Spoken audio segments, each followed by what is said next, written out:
There are a lot of stories about the time period known as the Great Depression. Stories of people losing jobs, livelihoods, barely making ends meet, or even having to leave the places they called home in search of the faintest hope of work. This story is a little different. This one has a happy ending. I promise. I'm Braden Thorvaldson, and this is What? Explain. A crowd had started to gather at the Von Bon farm in Madison County, Nebraska. The bank official looked up from his ledger and grinned, pleased with the turnout. Admittedly, the bank had taken the steps of posting handbills about the foreclosure auction all over the nearest two towns in hope of recovering some of their investment, but the crowd that had turned up at the farm was far beyond what they had hoped for. With a little bit of luck, the bank would even turn a tidy profit on selling off the property and equipment. Sometimes the family defaulting on a loan is the best way for the bank to get all their money and more right away. Funny how the world works, the bank official reflected as he handed the auctioneer the list of items to be put up that day. Looking out over the crowd, the official saw a few of the auction regulars, the wealthier farmers who were looking to buy some equipment at lower than market prices, the land speculators looking to grab a new acquisition to put towards their considerable portfolio, and many of the others in the upper class that he had a friendly yet professional relationship with. What surprised him was the sheer number of unfamiliar faces, ones that seemed less affluent than what he was used to, and there was none of the jovialty that he expected at an auction in these faces.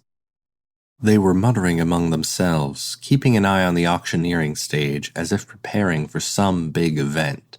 However, anyone was welcome at these auctions, and if they felt like bidding on a lot to drive the prices up, so much the better. The official checked his watch, then nodded at the auctioneer to get the event started. The auctioneer began his patter. Hello everyone, and welcome to the Von Bon auction. My name is Frank Rutgert, and I'll be your auctioneer for the day. Let's start off with a very fine horse-drawn plow. It's had some use, but it'll do the job. Now we'll start off the bidding at 5 cents. A booming voice rang out from amidst the crowd of farmers. Astonished muttering was heard from the regulars at the auction, but the sea of farmers remained silent after that. One of the speculators scoffed and raised his hand. I'll bid $10 for the... The rest of the sentence was cut off with a sharp wheeze as an elbow from one of the farmers went into the speculator's side. Apologies, my friend here fell over. I was simply helping him up. The farmer smiled, grabbing the speculator roughly by the arm and bringing him up to his feet, still coughing. The auctioneer looked astonished for a second, and then recovered, saying, Was that a bid for $10 from the gentleman just getting back up? You know, I think my friend here is just gonna sit this round out. Having such a hard fall tends to take it out of a person. Isn't that right? The farmer replied. The speculator, still leaning over and catching his breath, saw an enormous set of mud-encrusted boots move into his field of vision. Looking upwards, he saw a tower of a man, a farmhand easily 6'3" standing in front of him. The farmhand looked at the auctioneer and said, I agree. I'll go take care of him while you all continue. He clapped the speculator on the shoulder and maintained his grip on the much smaller man as he firmly led him towards the back of the crowd. As the farmhand moved through the crowd, he caught the eyes of the regulars in the front row. Good luck to you all, but I feel it might be best if the land and the farming tools stayed in the area. We've had some hard times, and it would be a shame to lose all this. Don't you agree? The regulars scoffed for a second, and then realized that they were the only ones chuckling. The other 100 or so farmers seemed dead serious, and had their eyes set on them the entire time. As one, they decided to let the first lot go, in hopes of maybe finding something else. The plow went to the farmer who bid 5 cents, who handed over his nickel to the auctioneer and received the deed to the plow in return. Stone-faced, he accepted the deed and moved back into the crowd. The farmers parted the way for him, and soon he arrived in front of a weather-beaten man, his face full of dirt, streaked with tears. The farmer removed his hat and addressed the man. "Mr. Von Bon, I know it's not everything that the bank took from you, but I'd like to think that it's a good start. The farmers in the area and I have something of a plan to be able to beat those bank bastards at their own game, and if all goes well, we'll be able to get you back everything you've lost." As he was talking, he handed the deed over to the man, the former owner of the farm and materials up for auction, who took the piece of paper, utterly at a loss for words. "Thank you, Abe, but we have no money. How can we ever repay you?" Walking back into the crowd, the farmer shrugged. "No repayment needed, my friend. In times like these, if we can't rely on our neighbors, who can we rely on?" As the day moved on, the pattern continued. One of the farmers would bid a nickel or a penny for whatever came up on the block, and whoever dared tried and bid higher than that were swiftly intimidated into silence. Whomever won the item made their way to that man in the back and handed over the deed, some with words of encouragement, others with just a pat on the shoulder. At the end of the day, the bank had earned $5.25 from their repossession and sale of the Von Bon farm and all their assets, and the Von Bons were in full possession of their farm again, debt-free. Scenes like this took place all over the United States as banks attempted to foreclose on many farms in the so-called Dust Belt due to the farmers being unable to keep up with payments. But how did so many farmers get into such dire straits? Well, a lot of it stemmed from the economic boom of the 1920s.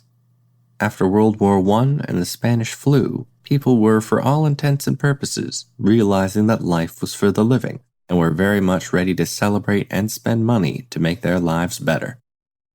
As a result of this consumer willingness to spend, economic circumstances increased throughout the Western world, particularly in the United States. New technologies like the automobile, moving pictures, and the household radio became widespread, proving that these new advances were no longer only the realm of the rich and powerful. This bounty started in the major cities in the United States, but soon spread throughout the country. With this newfound prosperity and higher prices for food, many farmers tried to increase their efficiency and their revenue by buying more land or newer machinery. The unfortunate part of this situation was that they didn't often have the money on hand to purchase these immediately. As a result, many farmers ended up taking loans out from banks, using their existing property as collateral. This all worked fine, as many large financial decisions do, right up until it didn't. When the stock market crash of 1929 happened, the economy of the United States, and by extension the world, was in tatters. Even when people did still have money, they weren't spending it like they used to, and this contraction was felt all the way into the farmlands of the United States. Since farmers weren't able to sell as much of their produce or harvests as they did in the 1920s, many weren't able to make the payments to the bank for the land that they had purchased.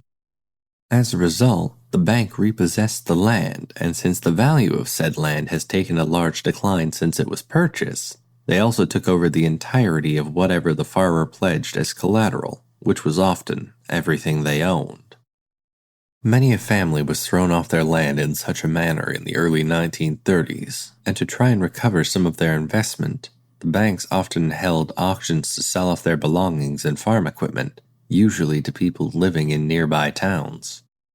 However, after having to deal with auction after auction where their neighbors had their livelihoods taken away, some farmers hit upon an idea. If the banks needed to sell off the materials to the highest bidder, they would make sure that it sold at the absolute minimum price possible, and oftentimes the deed to those materials would be returned to their original owners. If the bank owners and officers refused to accept these terms, they were physically threatened by the assembled group of farmers. Given that they were numbered at least 20 to 1, the bank officers usually went along with it, at least initially. When these tactics began getting more widespread, the bank stopped holding these auctions, and in 1933, when Franklin D. Roosevelt became president, programs were put in place to hold off on foreclosures on land, as well as to stabilize the banking system. While the time of the penny auction wasn't a long one, and in fact tends to be mostly forgotten today, descendants of this methodology continue to this day. On December 6, 2011, offshoots of the Occupy Wall Street movements disrupted an auction of seized houses in Atlanta by using sirens and police whistles as a part of protests happening across 25 cities in the United States. On that same day, protesters in Los Angeles rallied around a family of 5 who lost their home in a foreclosure 6 months previous as a part of the subprime mortgage bubble burst, leaving 25% of all mortgages in the United States in danger of defaulting. At the very least, this tells me that if you do manage to get some people together, you can start to make change for the better. You don't necessarily have to throw your hands up in despair and think that the rich and powerful control everything. There are possibilities of things getting better, and sometimes it's just the thing that can rally a town together. I'm Braden Thorwaldson, and I'll talk to you all in a couple weeks. Theme music and audio mixing for this episode was done by Craig Murdoch, who tells me that I shouldn't keep putting my apartment down as collateral on things, primarily because I rent. If you want to be up to date with all things podcast related, why not follow us on Instagram at WhatExplainCast or on our Facebook page as What Explain Podcast. Don't forget to subscribe to us on Apple Podcasts, Spotify, or wherever you get your podcasts, and if you have some time, please rate and review us. Word of mouth still remains an excellent way to tell people about the show, so if you have a friend, family member, or large group of angry farmers nearby that you think may be interested in the show, please let them know. Thanks very much, and I'll talk to you all later.